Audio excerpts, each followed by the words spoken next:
Good day, dear one, and welcome to Yatra Yoga channel. Today, we talk about going into the experience of a psychedelic ceremony. I will share a little bit about my experience and my knowledge of what influence those ceremony. So, let's go.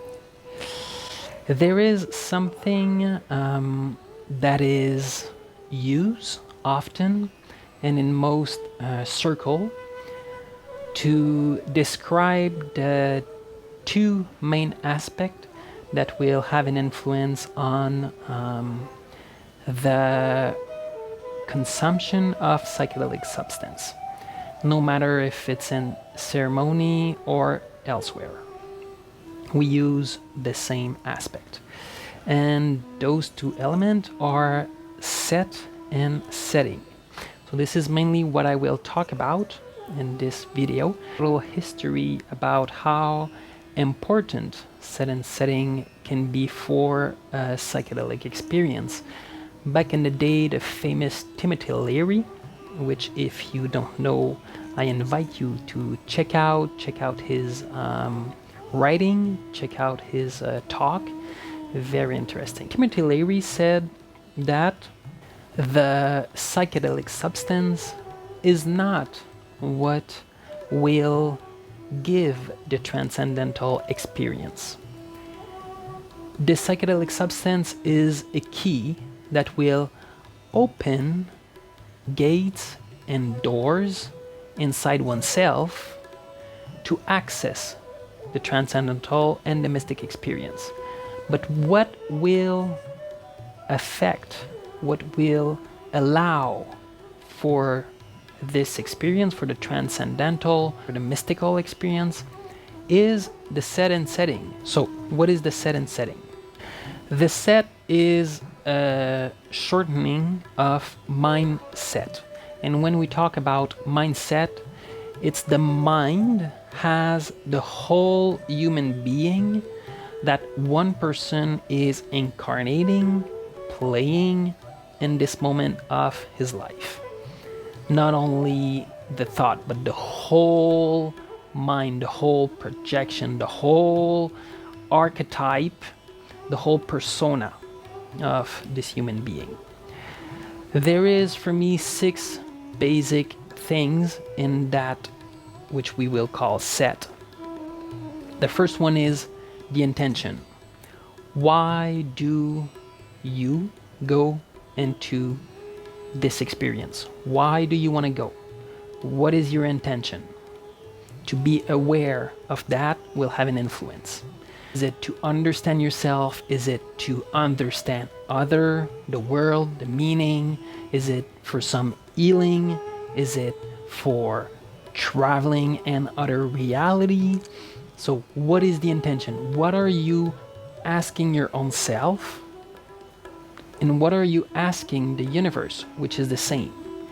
So intention. And for me, this is very important. It makes a big difference. Depending on the intention, the whole ceremony, no matter if I was alone, in a group, with a shaman, a guide, my intention was having a big influence on my experience, because the psychedelic, the entheogen, is intelligent. The universe is intelligent.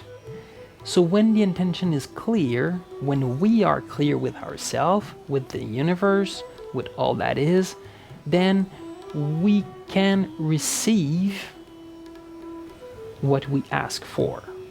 We can receive answer to clear intention. We can receive gift from clear intention. So intention, for me, very important. It's not that the universe, the psychedelic, the ceremony, the guide will give me what I want in the way I want it, or in the way that my mind is thinking about it. But it will answer, often in a complete different way than I would have thought. But it will answer. and it will be for the better. So first, intention.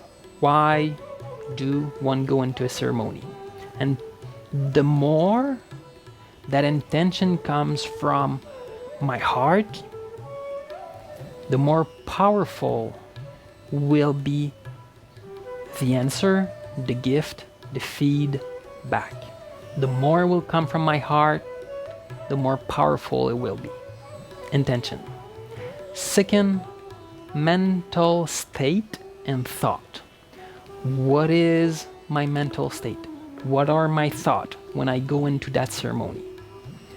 Is my mental state is agitated, stressed, anxious, fearful?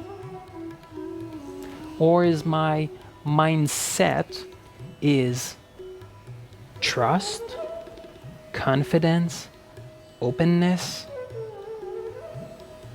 joy, excitement?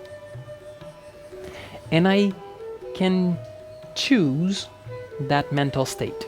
So if I'm aware that my mental state is I go with a lot of doubt, I don't trust, I'm insecure, I'm stressed. If I'm aware of that, I have the power to change it. I can reprogram myself and be in a state of, oh, I'm offering myself that gift. Oh, I'm going into that experience, that unknown. I'm jumping into the universe. I am diving into my own self. See, so I can change my mental state, and that will have an influence also. So I would invite you, if you're going into a ceremony, be aware of your mental state and choose which mental state you want to be in. It will change the whole game. Third, mood and emotion. What is my mood? What is my emotion? Do I feel tired, bored, sad? Do I feel angry? Or do I feel well in my heart, light, open, content, at peace? That will also make a difference. And if I'm aware of my mood and my emotion, I have the power to choose. That's the third one. Fourth, expectation. And that's also an important one. So I'm going into that ceremony. I have my why, my intention. I've kind of set up my mental state, my mood and my emotion. And with my intention, often I can have an expectation. Or because I've heard about those type of ceremony, or because I want it to be in a certain way, for whatever reason. If I do have expectation and I'm aware of it, once again, I can drop those expectations and trust that what will be perfect. I do everything I can with my intention, my mental state, my mood, and my emotion, and then I drop the expectation. I surrender. Openness and surrender. Okay, so being aware of what are my expectations. Fifth, that's an interesting one, the personality structure. So what is my personality structure when I go into that ceremony? A personality structure is being built when we come on earth, when we grow into a cultural system. We have influence from outside, often some conditioning, and that creates a structure of personality, which is not ultimately who we are. But to be aware of that structure, and there's different types. So just to take a moment and say, okay, what is my personality structure going into that ceremony? So for example, in many ceremonies that I've had the opportunity to participate or to guide, often one archetype is the rebel. Okay, so the rebel goes into the ceremony, but don't really trust, often because of challenge to surrender to the experience, and often is because of wounds from childhood. Okay, so it's not to judge, it's just to be aware. So the rebel won't truly agree with the agreement of the ceremony. In some ceremony, we need to stay silent. The rebel will say, yes, I agree to stay silent, but then during the ceremony, you don't want to stay silent. So that's funny. So the rebel, just to be aware, okay, am I going in that ceremony? And I've been that personality sometime in ceremony, okay? And it's perfect. So, but am I that rebel in that ceremony? Am I the follower in that ceremony? The one who's like looking for the perfect guide, like kind of looking for guru and someone who will save me and that I will have all the answer. It's okay just to be aware, and to be aware that the guide is not the one who ultimately will give you the answer. The answer will come from your own self. So those are just two little types. Okay, there's many archetypal structure, and it's just to ask ourselves the question, how do I go into that ceremony? With what kind of personality? Am I going into like a lot of like scientific and seriousness? Am I going just like, chill out, and I've been doing this so many times, and I can take it, like, am I going like that? Am I going like, oh no, me, I'm resisting, like, and it's not gonna do anything, and many people have told me to do it, but no. Or am I just like simply putting all of that aside as much as possible and just going in that ceremony, with heart open, no expectation, surrender, and trust the divine, right? And just being relaxed. If you can be relaxed, personality structure that is relaxed, breathing, and the sixth aspect that will have an influence on the ceremony is one's preparation. How do I prepare myself before going on that journey? Because there's good chance that it will change my life. No matter if it's the first one, the second one, the third, or how many I've been doing, preparation is important. One way I love to prepare myself and that I recommend is first to sleep well the week before.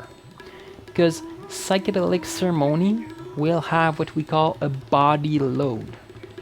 Some type of substance have a higher body load than other, but they all have some type of body load, which means that it takes a lot from this organism to process, to integrate, and to go through. The more in shape I am, the more I'll be able to process, easily the ceremony. To sleep well as much as I can, good hours of sleep, not being disturbed. A week before the ceremony, at least 3 days, to have like 8 or 9 or 10 hours of sleep. I recommend that highly. Okay. Then what do I eat before the ceremony? Everything that I am coming with in the ceremony will be amplified and will have an impact. So what am I eating? If I'm eating food that make me feel well, truly, it will have an impact. And I will tell you, if I eat food that is about caring for that food, where does it come from? How it's been harvested? What is that food? Is it a food that is stressed out? Is it a food that has been suffering? because it will have an influence on the ceremony. That's in the preparation. And then what do I do a couple of days or the week before the ceremony? Do I take some time each morning or each night before bed to just have a little meditation, and just like go into myself and reflect and meditate on my intention and put good energy in myself and put good energy in the universe for that ceremony? Do I write? Do I write down my intention? Do I write down to my own self? Why am I going in that ceremony? Why is it important for me? All the preparation, food, sleep, what I do, who I see, how much do I take time with myself before the ceremony?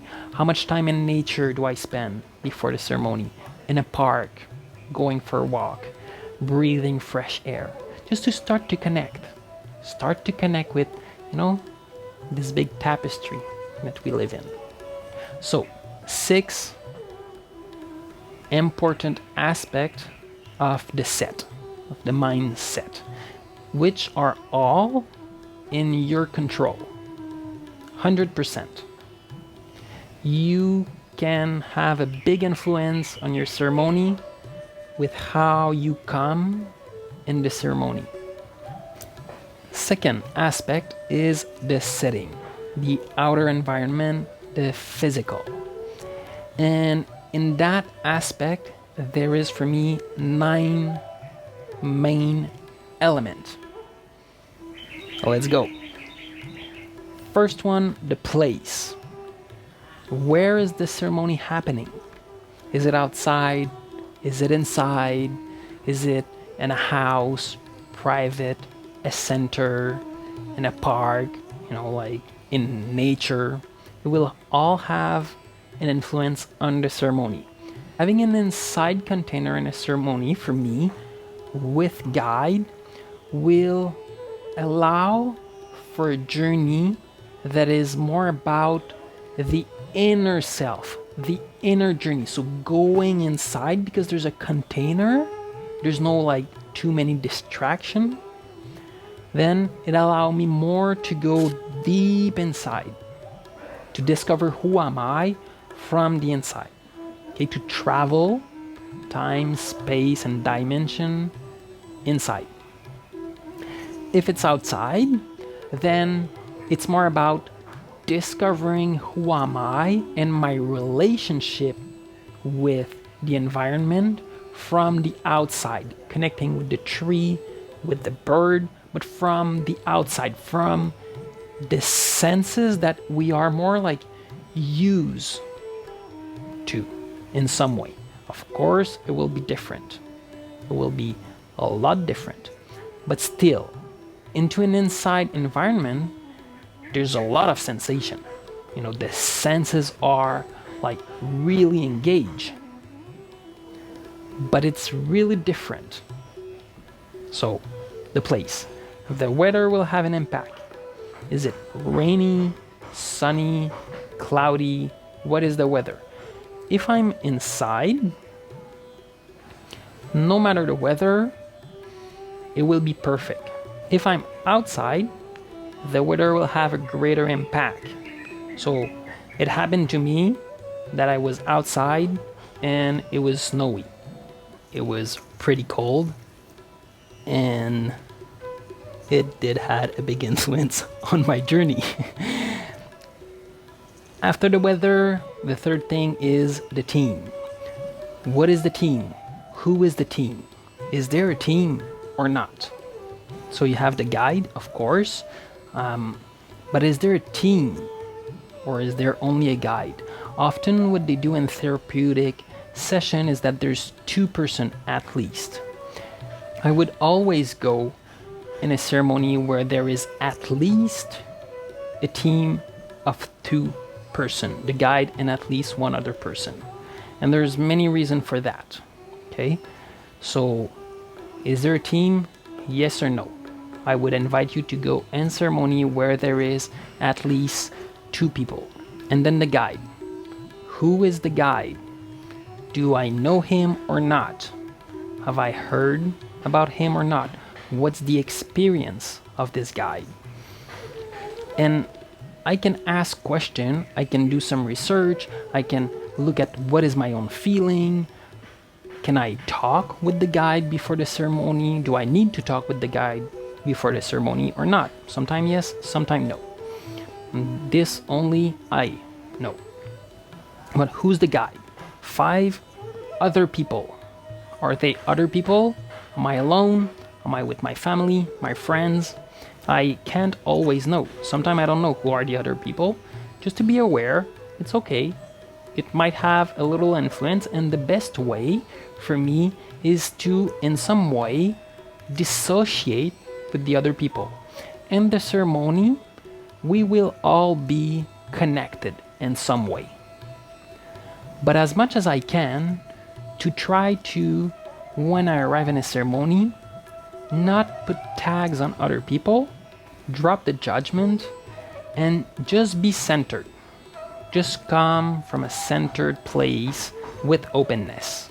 6, the context. What is the context? What type of ceremony am I going into?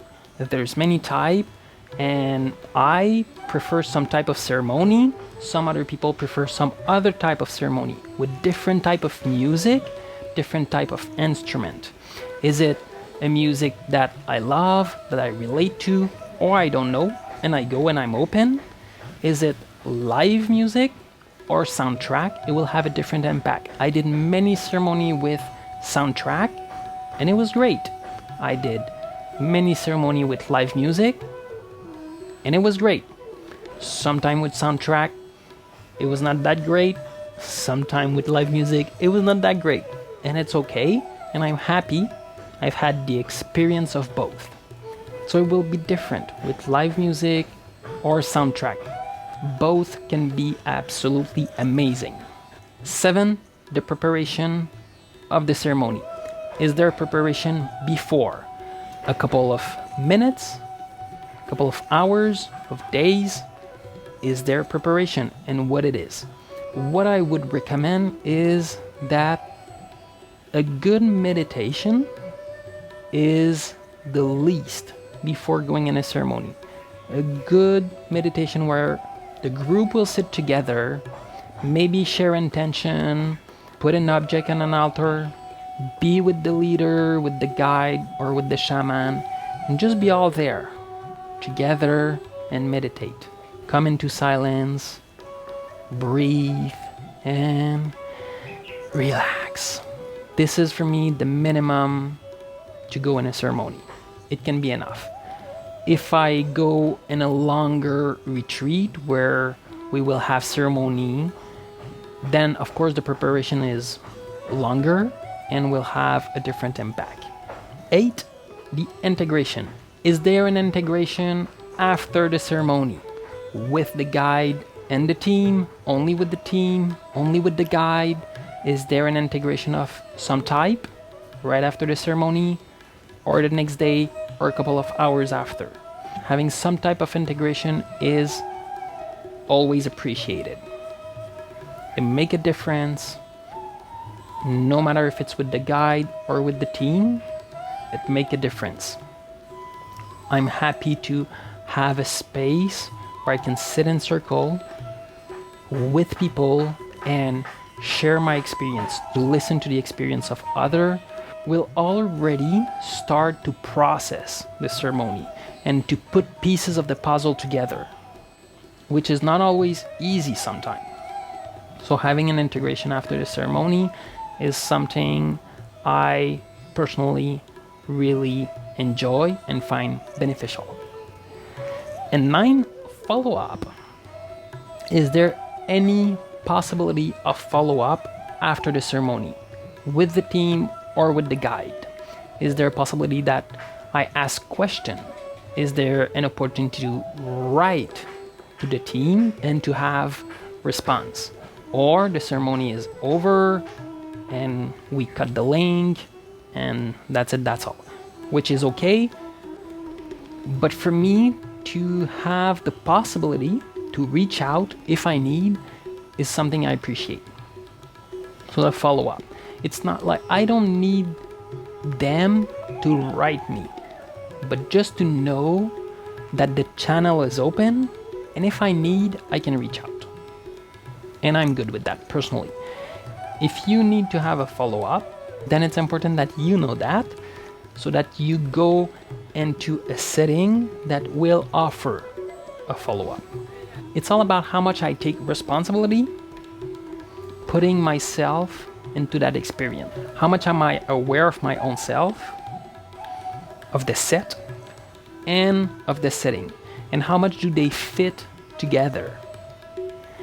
And then to let go. The ceremony, the psychedelic experience will be, no matter what I need. And at the same time, I love to prepare myself and to do what I can to put all the chances together to have a powerful, transformative, beautiful, and loving experience. And this is what I wish for you. If you have any question, I'll be happy to answer and to keep sharing my experience and my knowledge about those spaces and those journeys. Thank you for listening. It was a joy to share with you about that subject that is dear to my heart. I wish you a wonderful day. Blessings, love, and light.